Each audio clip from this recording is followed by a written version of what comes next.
Hi everyone, coming up on this week's Pet Stop, common pet owner mistakes you'll want to avoid, plus a preview of a great event to help out some four-legged and two-legged friends. We've also got adoptions and our pet of the week, so let's get started.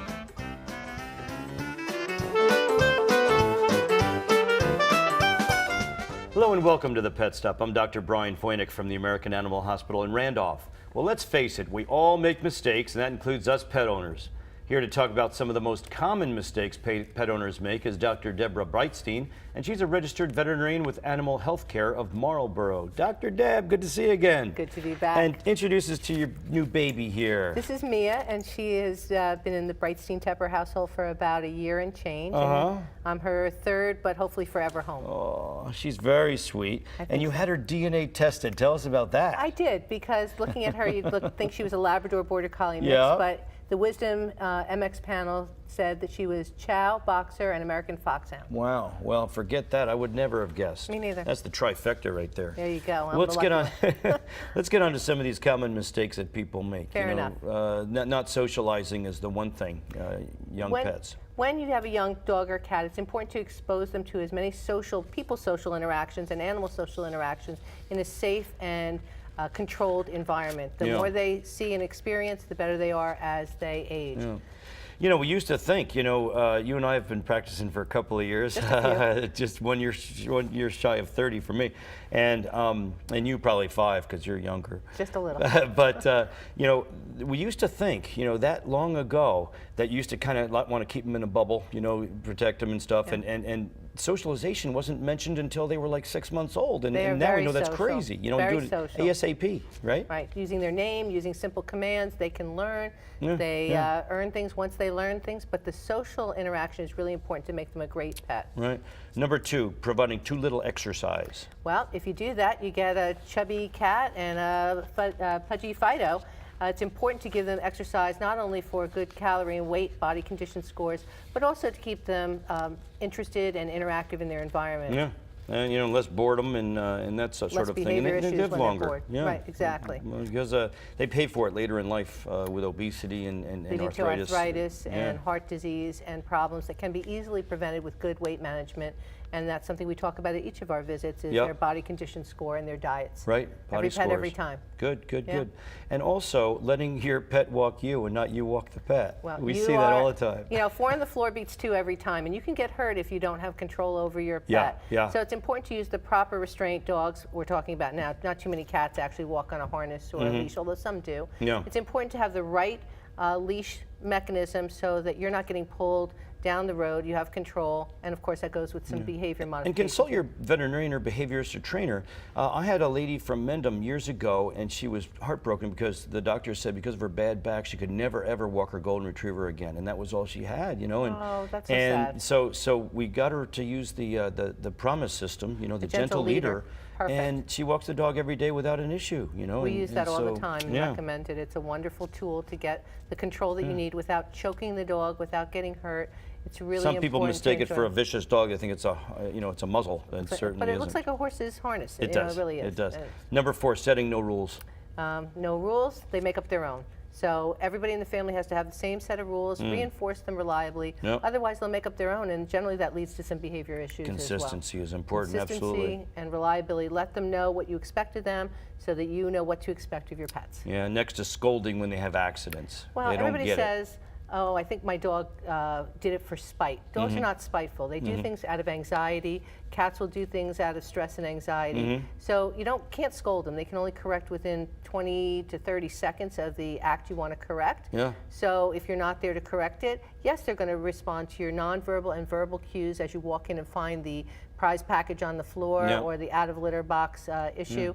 And they're going to react to you, not really what's done. You bring them over to that soiled spot, they take a sniff, they go, okay, that's mine. Your problem with that is what? Yeah. Because you weren't there when it happened. I had a client that the dog had urinary actions. They thought it was spiteful. I said, look, bring the dog in, and it could be a medical problem. On physical examination, I could palpate and feel the stones in this dog's urinary bladder. They do try and tell us that there's a problem, Yeah. because if they do everything perfectly, why would we suspect a problem? So this dog was telling their owners that there was a Just problem. hurt so much, you know, and once the stones were removed surgically, you know, you and I both unfortunately, do is this a common- commonly. yeah, it's a common dog was surgical fine after that. Let's see, not spaying or neutering. Well, you know that without spaying or neutering, we can end up having an uncontrolled population of pets, but there are some medical problems that are involved in that.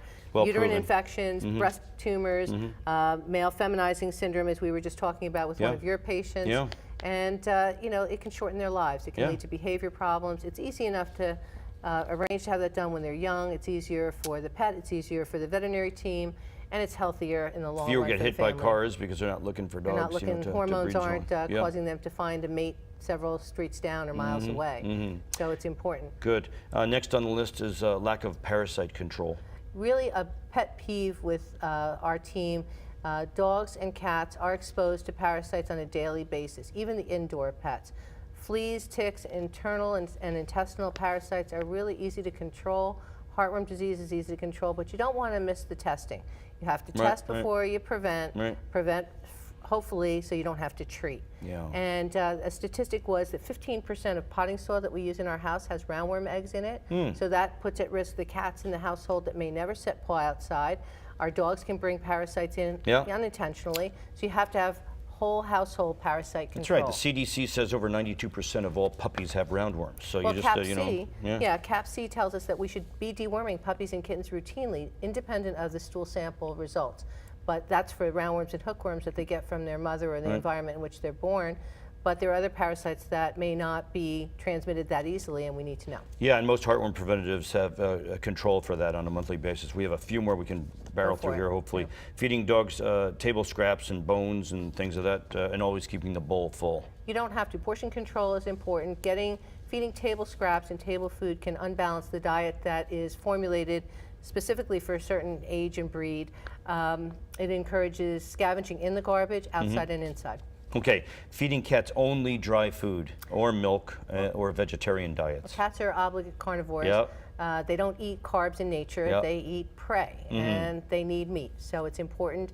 Plus, it adds water component to their diet. And making cats share a litter box. Well, if you want out of litter box experiences, just do that. It's one plus number of cats you've got. That's it. Cleaning on a regular basis. And then adopting a basis. pet on the whim, last one. Just in New York, they made it illegal to buy a pet when you're inebriated. So that just says it all. That's very interesting. I didn't know that, Dr. Deb. You're great to have on, and good luck with this sweet pooch of yours. Thank you. And have a great summer. I intend to. I hope you do too. Thank you. Folks, keep it here. After the break, we'll preview a great event down the shore to help animals in need. Adoptions and Pet of the Week are also ahead, so don't go away. The Pet Stop will be right back.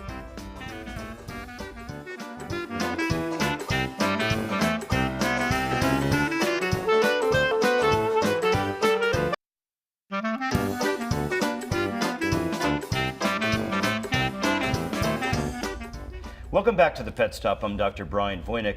On Saturday, August the 6th, a very special event will be held right in Asbury Park. The Purr and Pooch Foundation for Animals, they will hold their second annual Black Tails Gala, and it's held as Jersey Shore's Black Tie Gala for both two- and four-legged friends.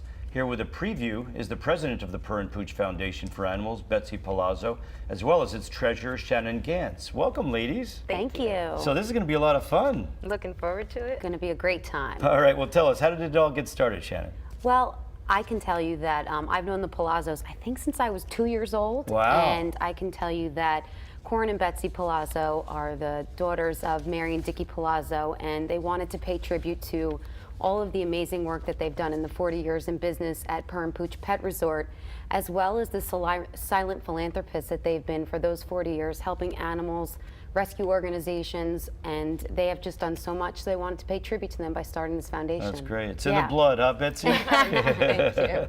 No, I second that because I've gotten to know the family and just do great things. What is the mission of your 501c3 organization? The Purr and Pooch Foundation for Animals is dedicated to providing financial support and educational resources for all 501c3 nonprofit rescue organizations and groups, and certainly the education is national.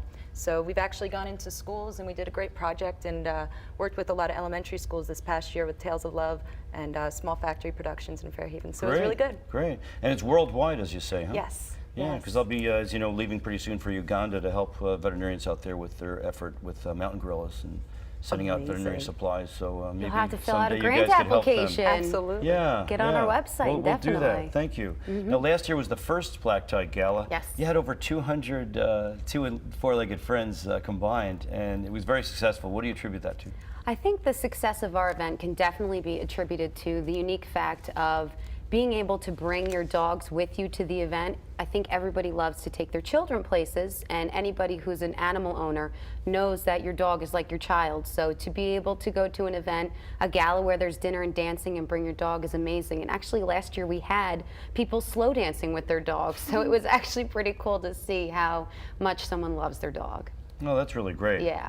And have you found that most of the foundation's partner charities are busy doing nitty-gritty rescue work and have little or no time to devote to the event planning and so forth? Well, I certainly wouldn't say that the work they do is nitty-gritty. I think it's intense and it's really hard, and they're very dedicated. So I do believe that all of our funding, well, I certainly know that all of our funding for Project Animal Worldwide, Wagon Inn, and New Jersey Greyhound, Friends of the Greyhounds, they all have been benefiting from their grants that they received this past year. All right. Hey, Shannon, how can nonprofit groups benefit, and apply for a grant to see if they can get some funding? They can go right on our website. It's www.perandpoochfoundation.org. Our grant application is right there to download. They can fill out the paperwork and send it right to our address. We assess in the fourth quarter of every year, and we grant out in the first quarter of the following year. All right. And who has applied, Betsy? What kind of organizations have We've applied for gotten all funding? sorts of wonderful applications from rescue organizations that just deal with cats. We've gotten a lot of dog and cat rescues, but mind you, we're not just with the dog and cats, although that is a large focus. We do all animals, so We we're have not- one pending now for a bird sanctuary, so That's true. we'll be looking at that one relatively soon Great. also. Wow. Yeah, Well, it's exciting. very. And tell me a bit about the Black Tie honorees that you have this year. That's right, we have Erin. Our four-legged honoree is a Harlequin Great Oh. Dane, Erin McCarthy, and Beautiful she name. does pet therapy work at the Dartmouth Hitchcock Medical Center up in New Hampshire. She's helped tons of patients rehabilitate, and she uses her therapy and her just gentle nature to really bring people back to a better place, and she's done lots of work. We'll actually be premiering a video of her at the gala to give people a more insightful view of what she's done for patients. Great. And Yeah. the second person the folks out there may have heard of, that's Mike Harmon. Mike Harmon is truly a dynamic individual.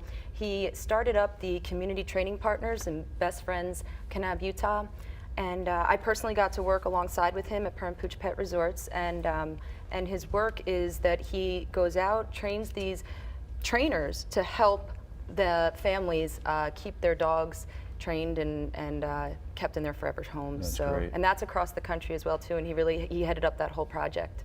Yeah, yeah.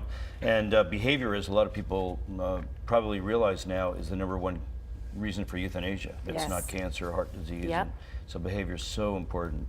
And speaking of behavior, it's a good thing I gave this guy a horse tranquilizer. I really didn't. He just kind of mellowed out on his own, which is kind of unlike him, would you say, Betsy? Oh, you were playing in daycare, Jax, weren't wake you? up, will you? There you go. Oh my goodness. He's playing the part, that's what for a sure. tough job he's got, huh? Tell us about his history. You rescued him? I did. I rescued him up in Hoboken, and it's been really wonderful. He comes to work with me every day, and he's been a challenge and a blessing, and it's been wonderful. Just wish he'd just chill a little bit more. I'm going to have to check for a pulse pretty soon. I don't think he likes it here at all. So tell me, how can people purchase tickets to the event? Also, you're looking for some silent auction items too, as well, right? Always, Always. absolutely. We've got some great items. We're going to have some surf lessons. We have some tickets for the NCAA. We have a Seashore Day Camp is donating stuff, Per and Pooch Pet Resort. So anybody that wants to get involved can certainly go on our website again, perandpoochfoundation.org. You can buy tickets right on the website, or you can email us if you want to participate in any other way. And Betsy, we're in a new location in Asbury Park. Tell us about it. We're at the Berkeley Hotel in Yeah. Asbury. It's Very historic. gorgeous, Very. historic. It's They a just cool went through a place. renovation. It's amazing, and again, you can bring your dog if you'd like to. All right. It's going to be cool. We're going to have an Dog amazing. friendly. Good. Well, I'll be there. That's right. All right. Well, thanks so much for the information. Good luck with it. Thank you. Thank you for having us. You're welcome. Folks, now it's time for our Pet of the Week, and these pictures come to us from Debbie in Perth Amboy. These are her two cats named Shadow and Peaches. Shadow, seen here on the right, was rescued off the street by Debbie when he was just about 6 months old. His little sister Peaches was also rescued by Debbie. She was just a tiny little kitten when she saw her in the street, picked her up and brought her straight to the vet. Both are now very happy, brother and sister. As you can see from the pictures, they do everything together, play, eat, sleep, even fight, but they always remain friends. Debbie's a big supporter of the Perth Amboy Animal Shelter, which she says needs lots of help. So let's help those folks out. And thanks so much for those pictures. If you'd like your pet to be Pet of the Week, send us some pictures or videos. You can mail them to the address you see on the screen or email them to thepetstep@news12.com. But be sure to tell us why your pet should be Pet of the Week. And we'll be right back with this week's adoptees. Stay with us.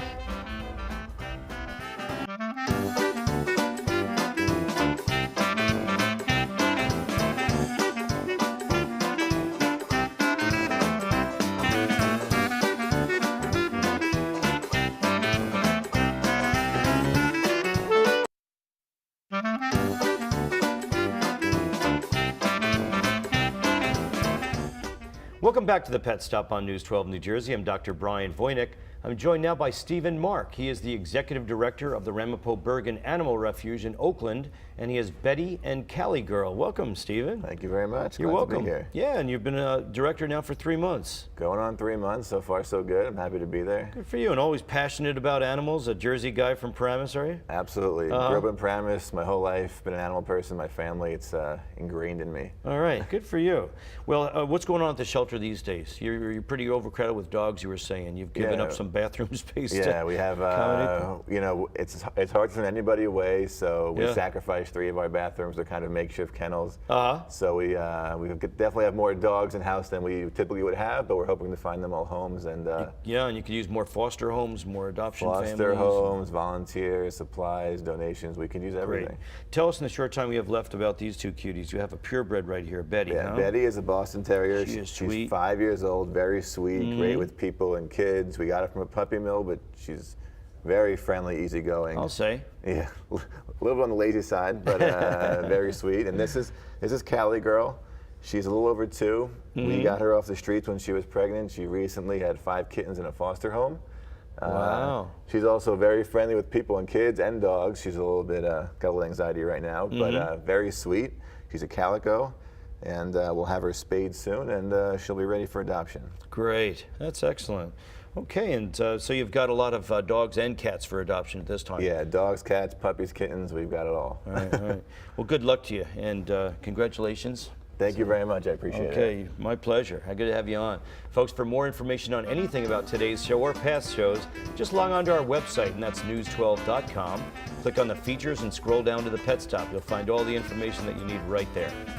That's about all the time we have left on this week's show. I'm Dr. Brian Voynick. Thanks for watching, and always remember, a healthy pet's a happy pet. Bye-bye.